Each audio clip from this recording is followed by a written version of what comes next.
صلی علی محمد و آل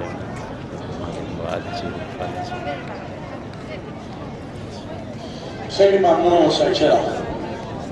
مردم مشهد، مسئله ما امروز حیثیتی شده. امروز کل عالم برگشتن رو به مشهد، گوشاشون رو تیز کردن ببینن چه خبره، چشما رو دوختن به شهر ما. تو این چند شب اتفاقی افتاده